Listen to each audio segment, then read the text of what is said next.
Hi friends, welcome to Shivaparvati vlogs. ఈరోజు recipe రొయ్యల fry. ఎంతో క్రిస్పీగా టేస్టీగా ఉండే రొయ్యల ఫ్రై ఎలా చేయాలో చూసేద్దాం రండి. ఇప్పుడు 1 కేజీ రొయ్యలు తీసుకొని బాగా క్లీన్ చేసుకున్న రొయ్యల్లో కొంచెం ఉప్పు, కొంచెం పసుపు, ఒక నిమ్మకాయను కూడా పిండుకొని బాగా కలుపుకొని ఒక హాఫ్ అన్ అవర్ పక్కన పెట్టుకుందాం మూత పెట్టి. స్టవ్ ఆన్ చేసి కడాయి పెట్టుకొని 2 గరిటెలు ఆయిల్ వేసుకుందాం. ఆయిల్ హీట్ అయ్యాక మనం ముందుగా కలిపి పెట్టుకున్న రొయ్యలను కూడా వేసేసుకుందాం. రొయ్యల నుంచి బాగా వాటర్ వస్తుంది. వాటర్ అంతా ఇనిగిపోయే వరకు బాగా వేయించుకుందాం. ఒకసారి బాగా కలుపుకుందాం. స్టవ్ని హై ఫ్లేమ్లోనే పెట్టుకుందాం.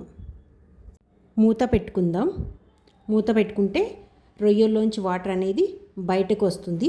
ఆ వాటర్ అంతా ఇనిగిపోయేంత వరకు బాగా వేయించుకుందాం.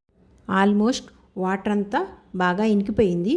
ఆయిల్ అనేది పైకి తేలుతుంది. ఇంకొంచెం సేపు అయితే వేయించుకుందాం. అప్పుడు క్రిస్పీగా వస్తుంది. ఇప్పుడు చూడండి, బాగా క్రిస్పీగా వచ్చింది. ఇప్పుడు వీటిని ఒక గిన్నెలోకి తీసేసుకుందాం. మనం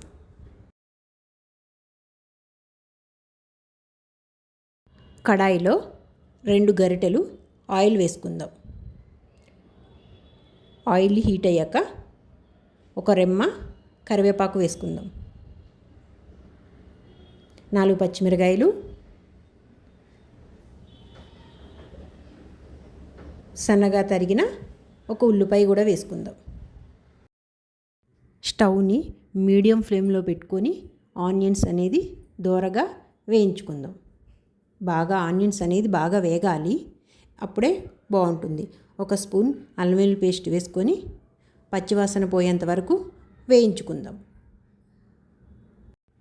అల్లం వెల్లుల్లి పేస్ట్ అనేది బాగా వేగిపోయింది. ఒక 1/2 టీ స్పూన్ పసుపు, 1 స్పూన్ కారం, టేస్ట్కి సరిపోయినంత ఉప్పు కూడా వేసుకుందాం. బాగా మిక్స్ అయ్యేలాగా బాగా కలుపుకుందాం. 1 నిమిషం అనేది బాగా వేగనిద్దాం.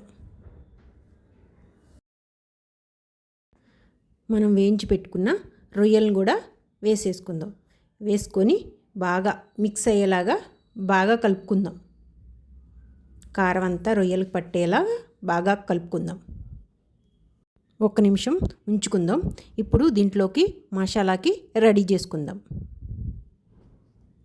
ఇప్పుడు ఒక మిక్సీ జార్ తీసుకొని 1 టీ స్పూన్ జీలకర్ర,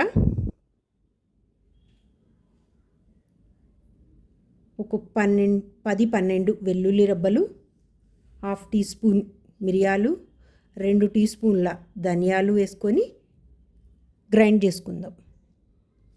మనం మిక్సీ పట్టుకున్న పొడిని కూడా ఈ రొయ్యల్లో వేసేసుకుందాం.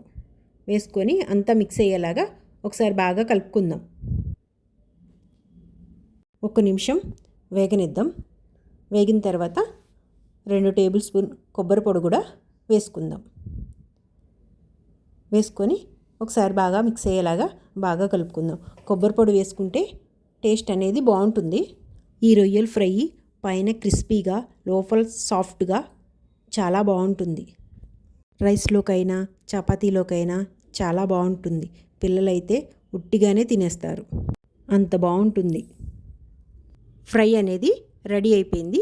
కొంచెం కొత్తిమీర వేసేసుకుందాం. అంతే, ఎంతో సింపుల్గా టేస్టీగా ఉండే రొయ్యల ఫ్రై రెడీ. నచ్చితే లైక్, షేర్, సబ్స్క్రైబ్ చేసుకోండి ఫ్రెండ్స్. Please subscribe.